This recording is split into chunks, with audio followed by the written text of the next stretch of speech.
Ladies and gentlemen, today we witness a stark declaration that signals a dangerous crossroads in Middle Eastern geopolitics. Iran has issued a resolute warning to Israel. If the attacks do not cease immediately, Iran will exercise all means necessary to erase Israel from existence. The first keynote focuses on escalating tensions, which refer to the rapid deterioration of relations and the intensification of threats between Iran and Israel. This dynamic can be understood through a combination of historical context, strategic objectives, and psychological tactics. Escalating tensions do not occur in isolation. Rather, they evolve over time as both nations pursue what they believe to be existential security interests. Iran's declaration that it will erase Israel from existence, if attacks continue, reflects not only an immediate reaction to recent military operations, but also decades of hostility, mistrust, and unresolved grievances. Since the 1979 Iranian Revolution, Iran has positioned itself as an ideological opponent to Israel, frequently referring to Israel as an illegitimate entity occupying Palestinian land.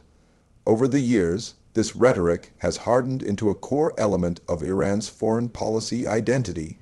Meanwhile, Israel has consistently regarded Iran as the most significant external threat to its survival, especially since Iran began advancing its missile capabilities and nuclear technology. Both nations have engaged in a shadow conflict across the region, including covert operations, cyber attacks, assassinations, and proxy warfare, involving groups like Hezbollah in Lebanon and various militias in Syria and Iraq. Escalation is often cumulative. When one side launches airstrikes or sabotage operations, the other feels compelled to retaliate, both to preserve credibility and to reassure domestic constituencies that deterrence remains intact. Each successive action increases the likelihood of a direct confrontation spiraling out of control.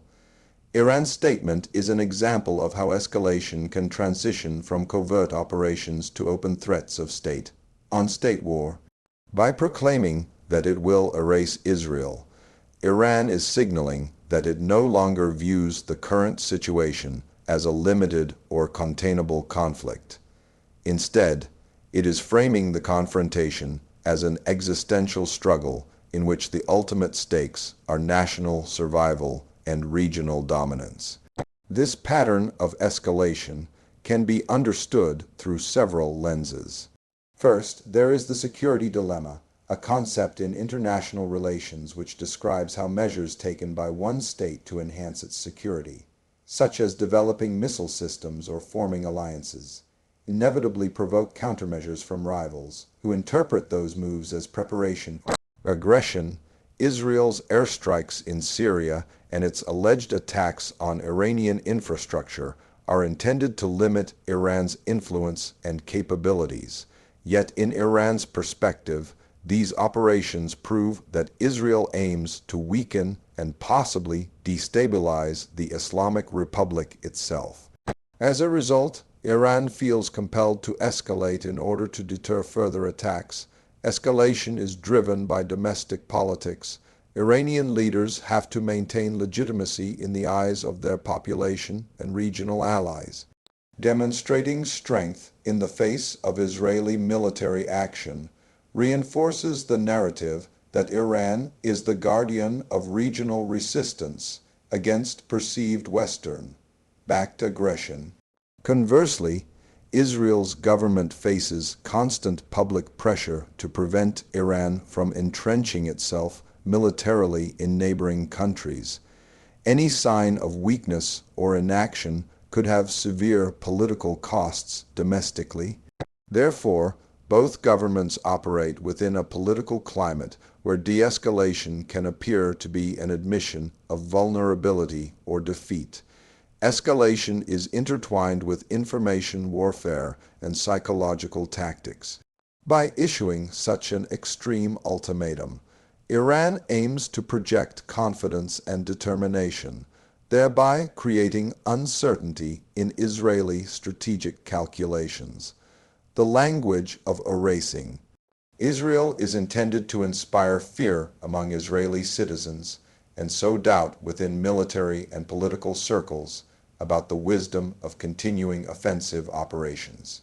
At the same time, this rhetoric seeks to energize Iran's supporters throughout the region by framing the conflict as a just and necessary struggle against a powerful adversary. While the rhetoric itself is severe, it is also important to recognize that threats of annihilation have been used historically as a form of coercive diplomacy. In other words, such statements may not necessarily indicate a genuine intention to launch total war. Instead, they are designed to increase the costs of further aggression in the minds of decision makers and to compel adversaries to reconsider their strategies. In this sense, Iran's statement is part of a broader strategy to achieve deterrence by threatening unacceptable consequences should Israel persist in its actions. The risk of miscalculation is profound. When tensions escalate to this level, the margin for error becomes vanishingly small. A single misinterpreted signal or a disproportionate response to a provocation can trigger a chain of events that neither side truly desires. For example, if Iran perceives an Israeli airstrike as the opening salvo of a larger campaign, it could feel pressured to launch preemptive attacks across multiple fronts, including missile strikes against Israeli cities. Likewise, Israel may interpret Iran's rhetoric as preparation for imminent hostilities and decide that a massive preemptive strike is the only way to neutralize the threat. Escalating tensions also have regional and global implications. Neighboring countries, including Lebanon, Syria, Iraq, and the Gulf states, could be drawn into a broader conflict, either as battlegrounds or as targets for retaliatory strikes. Oil and gas infrastructure could become collateral damage, disrupting global energy markets and driving up prices worldwide. Major powers such as the United States, Russia, and China would be forced to react, potentially creating new fault lines in international relations. The escalation between Iran and Israel captured in this keynote is a textbook example of how rival states, driven by strategic fears, ideological commitments, and domestic pressures, can enter a dangerous cycle of threat and counterthreat. It illustrates the delicate balance between deterrence and provocation, where every action intended to increase security also heightens the risk of catastrophic war. The international community, therefore, has a vested interest in understanding these dynamics and seeking mechanisms to reduce tensions before rhetoric turns into irreversible conflict. The second keynote focuses on the idea of strategic deterrence, which lies at the heart of Iran's declaration to Israel. Strategic deterrence refers to the deliberate use of threats, signals, and displays of power to prevent an adversary from taking undesired actions.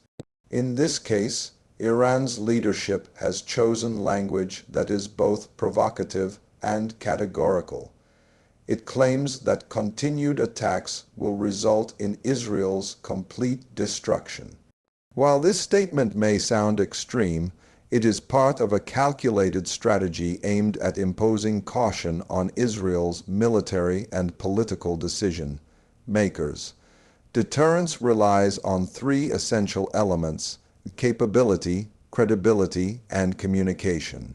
Iran's capability comes from its diverse arsenal of ballistic missiles, drones, regional proxy groups, and cyber warfare tools. Over the past 2 decades, Iran has developed and refined these capabilities precisely because it believes that conventional military inferiority compared to Israel and the United States requires asymmetric strategies. For example, Iran has invested heavily in missile programs like the Shahab and Fateh series, which are designed to target military installations and urban centers deep within Israel. It has also cultivated partnerships with non-state actors such as Hezbollah, who can open additional fronts along Israel's northern borders. This network of partners and weapons systems forms the backbone of Iran's deterrent posture. The second component of deterrence is credibility. A threat is only effective if the adversary believes it will be carried out. Iran's credibility is built in part on past behavior. It has demonstrated a willingness to retaliate against perceived transgressions, including missile strikes on U.S. bases in Iraq after the assassination of General Qasem Soleimani. Additionally, Iran has periodically engaged in limited attacks on Israeli-linked targets and shipping in the Gulf, reinforcing the perception that it is neither unwilling nor incapable of using force. Credibility also emerges from consistent messaging. Iranian leaders frequently remind both their own population and foreign governments that they consider Israel's actions intolerable and that they are prepared to escalate if necessary. By combining prior demonstrations of force with repeated threats, Iran attempts to convince Israel that ignoring these warnings would be reckless. The third element is communication. Deterrence is not only about possessing weapons or having the will to use them, it also depends on sending clear, unmistakable messages to the adversary. This is why public statements and speeches like the one in question are carefully crafted and widely disseminated through state media and international outlets. By broadcasting their warning in unambiguous terms, Iranian officials are making sure that Israel understands exactly where the red lines are drawn. The choice of dramatic language, promising the eradication of Israel, serves to amplify the psychological impact and force Israeli leaders to weigh the consequences of further operations. Strategic deterrence also functions as a way to buy time. By raising the stakes of additional conflict, Iran hopes to slow Israel's operational tempo and create diplomatic space for negotiations or de-escalation. In this sense, deterrence is as much about managing perceptions as about preparing for real combat. When leaders issue grave threats, they often do so to signal that any further aggression would cross a threshold that could trigger regional war. This tactic can lead adversaries to pause and reconsider, calculating whether their objectives are worth the potentially devastating costs. The logic of deterrence is inherently risky because it requires demonstrating both capability and willingness to act.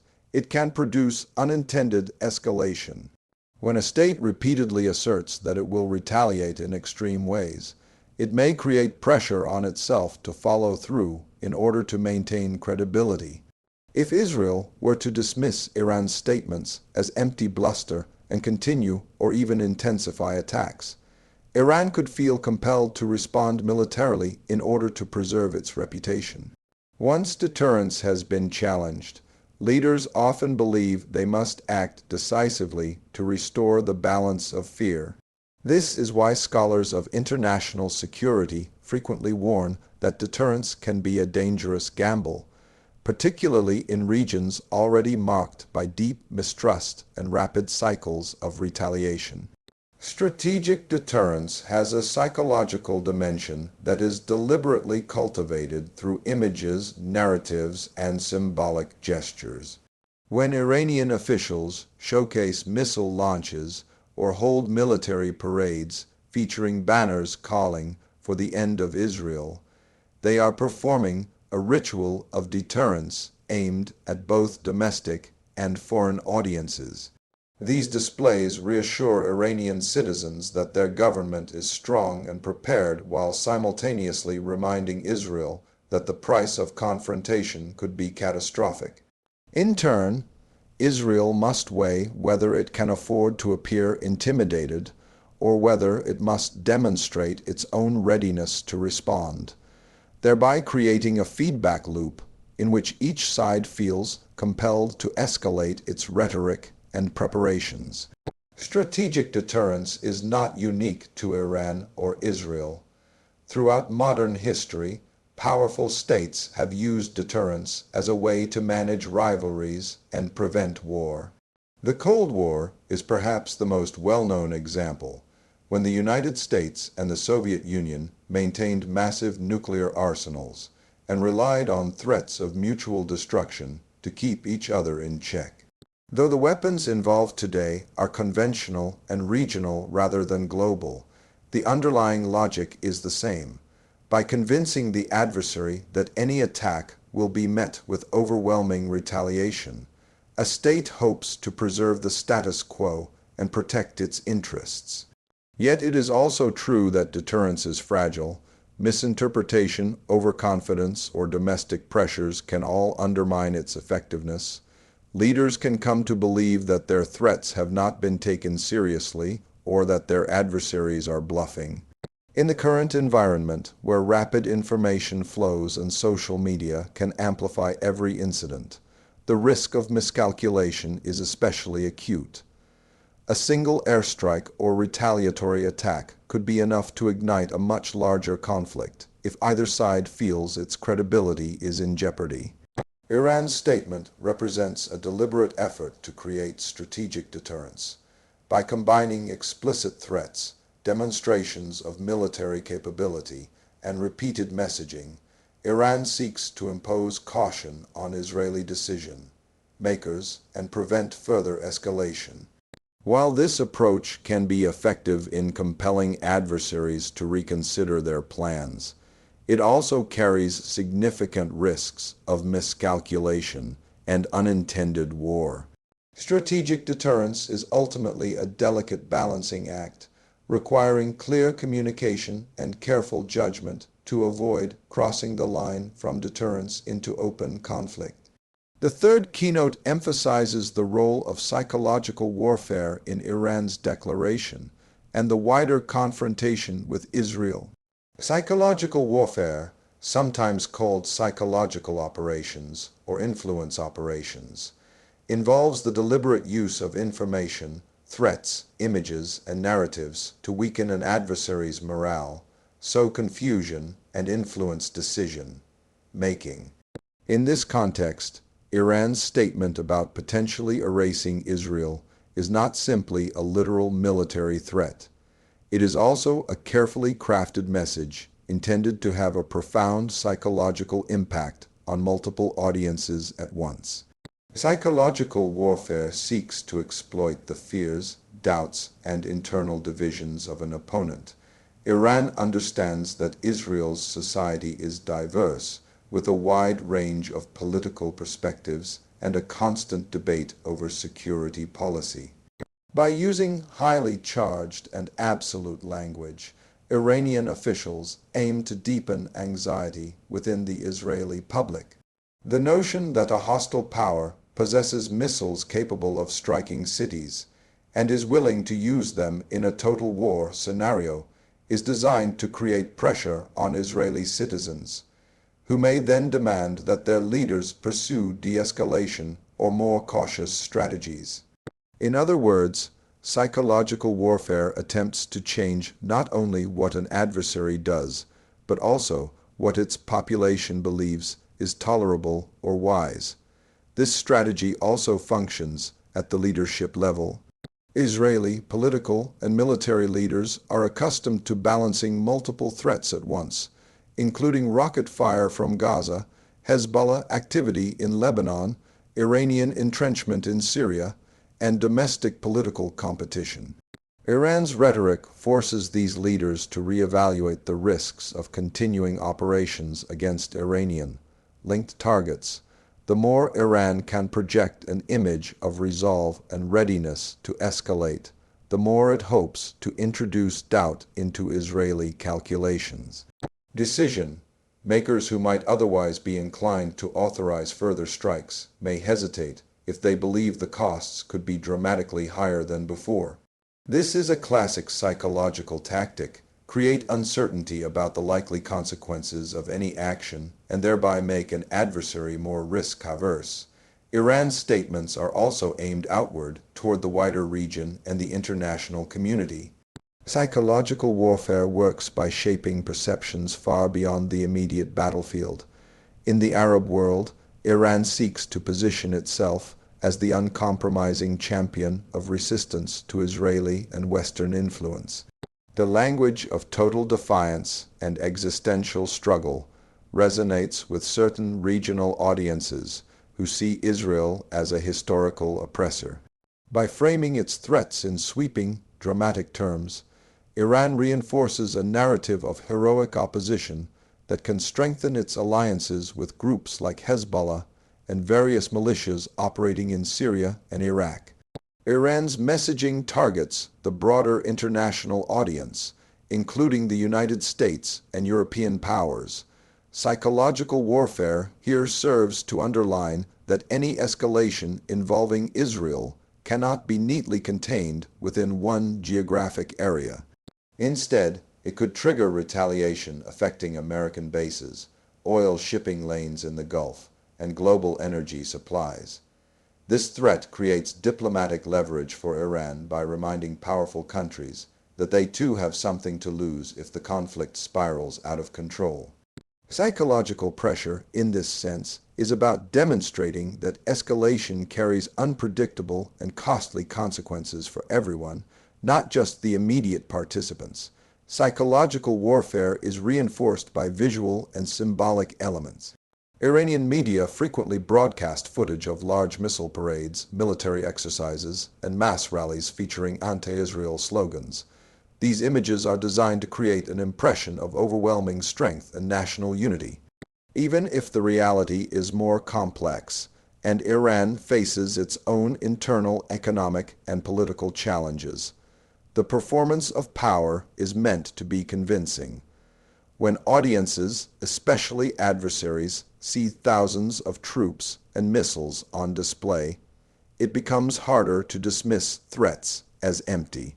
This blend of theater and messaging is a cornerstone of modern psychological operations. Part of what makes psychological warfare effective is the uncertainty it generates. Iran does not need to prove it will actually launch a campaign to destroy Israel in order to influence behavior. Simply by introducing doubt about what might happen next, it forces adversaries to consider worst-case scenarios. This uncertainty complicates planning and increases caution. For Israeli strategists, the question becomes not only whether Iran has the capacity to deliver on its threats, but also whether the risk of misjudging Iran's intentions is acceptable. The psychological dimension of warfare thrives in this space between perception and reality. Iran's statements also attempt to create a psychological contrast between itself and Israel. Iran portrays itself as confident, unyielding, and prepared to absorb the costs of conflict, while depicting Israel as fundamentally insecure and reliant on external support. This narrative aims to weaken Israeli morale and suggests that over time, Iran's endurance will outlast Israeli resolve. Whether this portrayal reflects reality or propaganda is less important than the effect it has on perceptions. If Israeli citizens and soldiers start to feel that Iran cannot be deterred, that belief alone can undermine confidence in their own government's ability to protect them. Psychological warfare is not without risks. Overplaying threats can backfire by convincing an adversary that preemptive action is necessary. If Israel believes that Iran is genuinely preparing for annihilatory war, it may feel compelled to strike first to degrade Iran's capabilities before they can be used. Psychological warfare is thus a double-edged sword. While it can create hesitation and caution, it can also accelerate escalation if threats are perceived as credible and imminent. There is also the domestic audience to consider. Iranian leaders must maintain the perception of strength and purpose among their own citizens, especially in times of economic hardship or political unrest. By issuing bold threats against Israel, they can rally nationalist sentiment and divert attention from internal problems. However, This same dynamic means that if Iran's threats are ignored or proven hollow, domestic confidence in leadership could be damaged. To maintain credibility at home, leaders may feel forced to follow through on threats they would otherwise prefer to avoid. In the modern information environment, psychological warfare is amplified by social media and instantaneous global news coverage. Statements and images can spread rapidly, reaching millions of people within hours. This speed increases the stakes of messaging, as any sign of weakness or inconsistency can quickly be seized upon by adversaries or domestic critics. Iran is acutely aware of this dynamic, which is why its statements are carefully prepared and disseminated to maximize impact and minimize ambiguity. Psychological warfare is a critical layer of the Iran-Israel confrontation.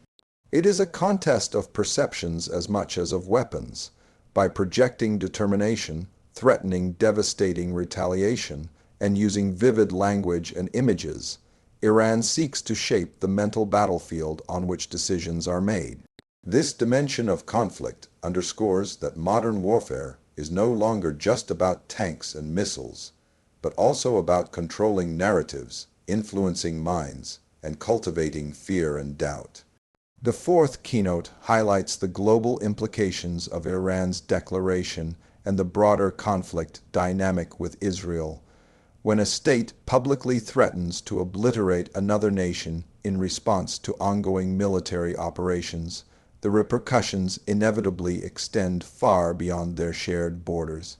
This situation in particular is an example of how regional hostilities can trigger ripples across the international system, affecting political alliances, economic stability, humanitarian conditions, and the security calculations of major powers.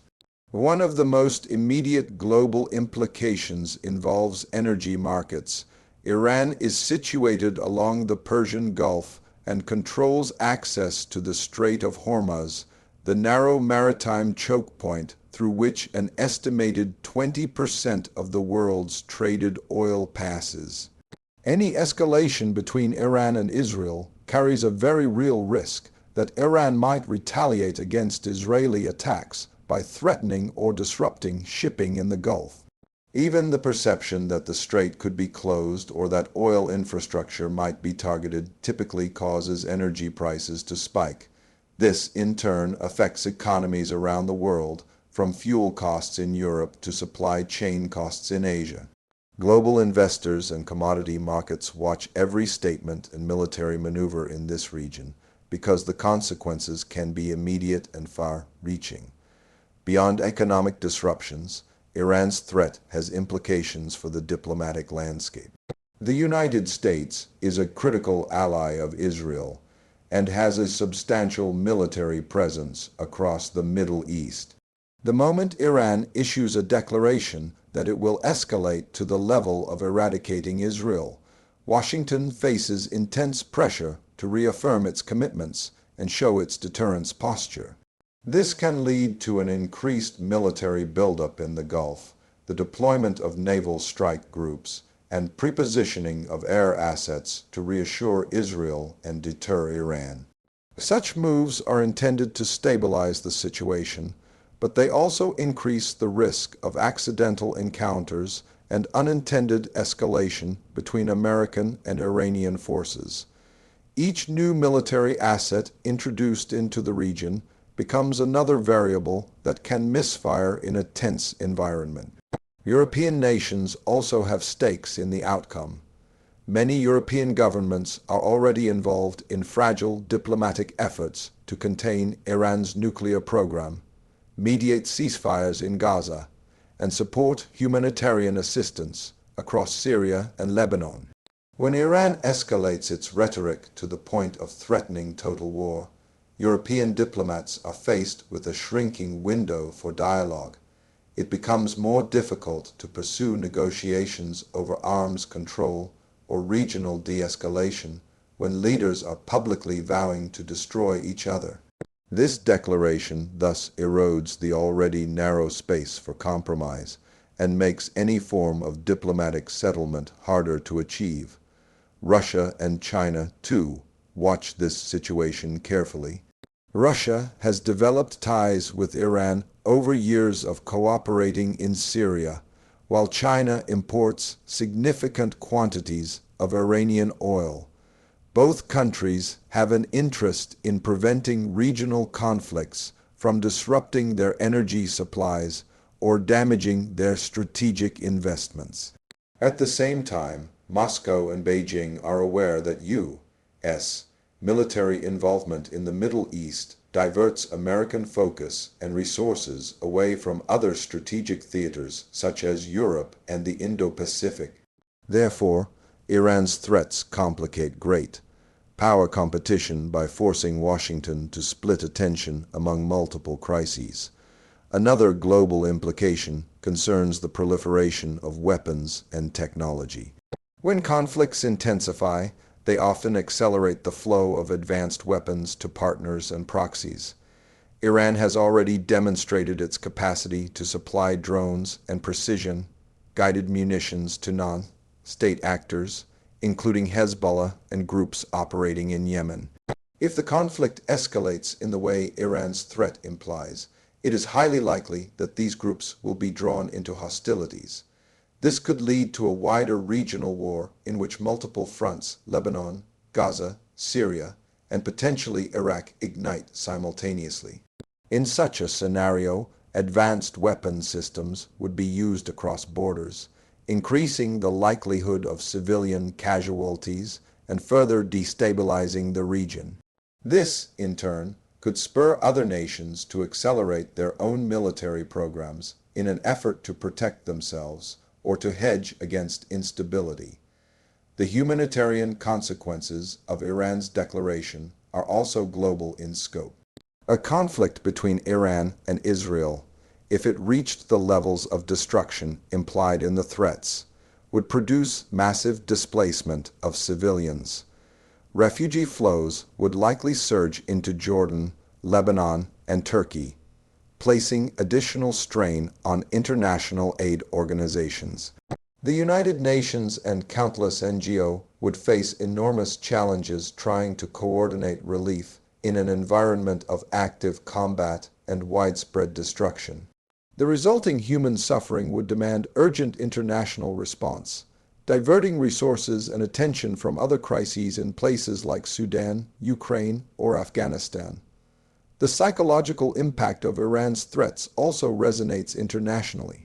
When a nation threatens annihilation of another country, it challenges the norms of the global order established after World War II. The entire system of international relations is built on the principle that states, even in conflict, must avoid genocidal or existential language. When Iran uses this language, it raises alarms in the United Nations and other multilateral forums, which are tasked with maintaining international peace and security. Countries that do not have a direct stake in the Middle East, nonetheless, see the precedent set by such statements as dangerous. If threats of this magnitude are normalized, other states engaged in disputes could be emboldened to adopt similar rhetoric, thereby undermining global stability. Another implication concerns terrorism and extremist recruitment.